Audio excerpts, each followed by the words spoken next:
bandari kama nilivyokwisha kusema na Mheshimiwa Waziri wa Sekta ameshasema, lakini pia unafanyika ukarabati wa barabara katika maeneo mbalimbali ya nchi yetu ambapo kazi ni kubwa inaendelea kufanyika, lakini pia unafanyika ujenzi wa viwanja vya ndege ambapo uwanja wa Msalato runway yake imeshakamilika na ndege zimeshajaribishwa kutua. Lakini pia ujenzi wa Msoma umeshaanza kutumika. Uwanja wa ndege wa Sumbawanga, uwanja wa ndege wa Msoma umeshaanza kutumika. Uwanja wa ndege wa Sumbawanga ujenzi wake umekamilika, umeshaanza kutumika na tumeshauzindua. Uwanja wa ndege wa Arusha na wenyewe umepata maboresho makubwa. Uwanja wa Tabora, Bukoba, Mtwara, Kilimanjaro, maboresho makubwa yamefanyika, na sasa tunaenda kuboresha uwanja wa ndege wa Mwanza ambapo kwa taarifa nilizopewa tangazo la kumpata mkandarasi limeshatolewa. Hizi ni sifa za nchi inayoendelea, inayosonga mbele. Ukitajiwa mradi mmoja na bei yake, mradi mmoja, utaweza kuona ukubwa wa nchi yetu na dhamira ya viongozi wetu katika kuisukuma nchi yetu kwenda mbele. Lakini hapa kwenye taarifa hatutekelezi mradi mmoja tu. Mnaweza mkaona miradi yote hii ambayo tumeitaja ikiwa kwenye utekelezaji na ikiwa miradi yenye gharama kubwa. Mfano, reli ya kisasa inaendeshwa kwa umeme. Umeme unaotumika tu kuendesha treni kwa nchi zingine, megawati hizo zote ndio megawati ambazo zinatumika kwa nchi nzima. Hapa Tanzania ni megawati zinazoendesha tu treni.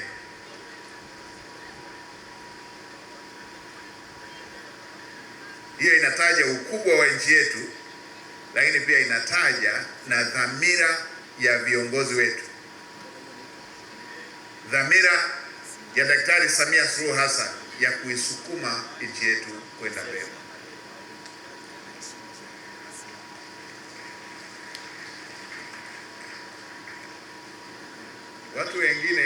Watu wengine huwa wanapenda kufifisha mafanikio haya.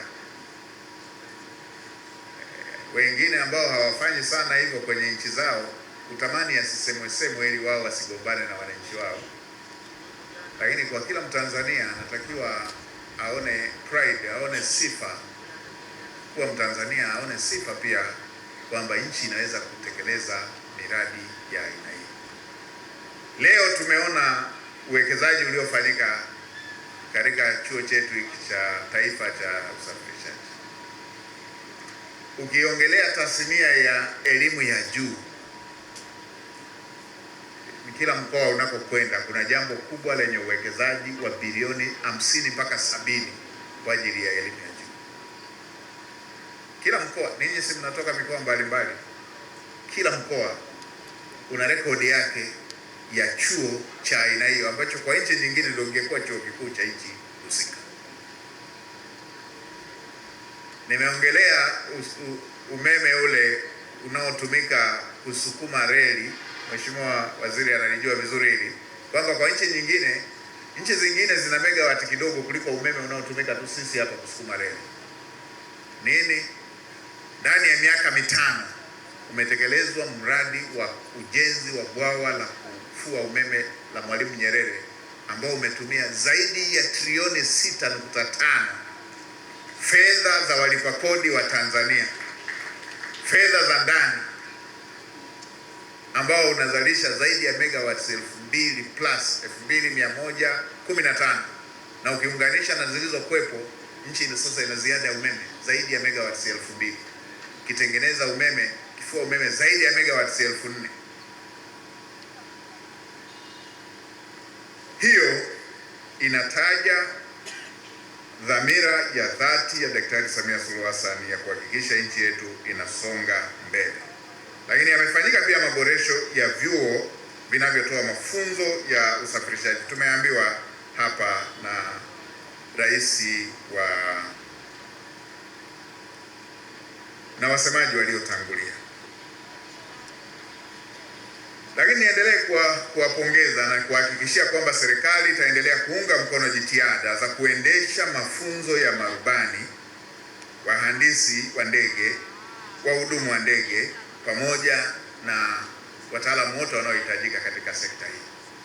Na hii ni jambo ambalo ukiona tu ndege iko juu unaweza ukadhani wapo wengine wanaohusika si wa Tanzania. Mimi nina rafiki yangu mmoja ambaye tulianza kujadili tukiwa sekondari.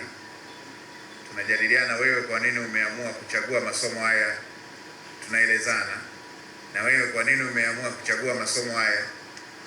Akasema anataka kuwa rubani. Mimi nikamwambia nataka kuwa kiongozi. Akaniambia nitakuja kukurusha kwenye ndege. Tukiongea hapo, tuko bwenini. Tuko bwenini. Imeenda, tulipomaliza sekondari kaenda kusoma masomo ya kuwa rubani. Akahitimu vizuri. Tukawa tunajua amehitimu. Akaendelea rubani wa ndege zetu za Tanzania.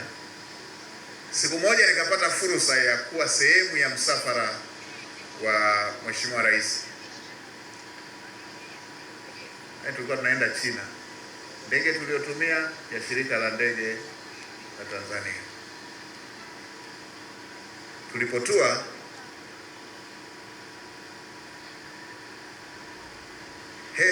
naangalia wale marubani waliokaa pale. Namuona jamaa tuliyekuwa tunakunywa wote uji usio na sukari. Ameinua Airbus. Siku nyingine tukawa tumetokea, nilipata heshima ya kuwa kwenye msafara wa marais wa staff. Nadhani ilikuwa uapisho wa rais wa Namibia. Tumetoka kule,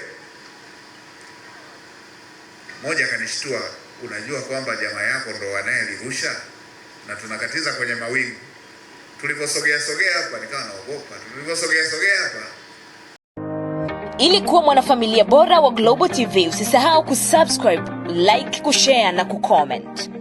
Baada ya kusubscribe, bonyeza alama ya kengele ili kupata taarifa kwa kila video inayopanda Global TV Online.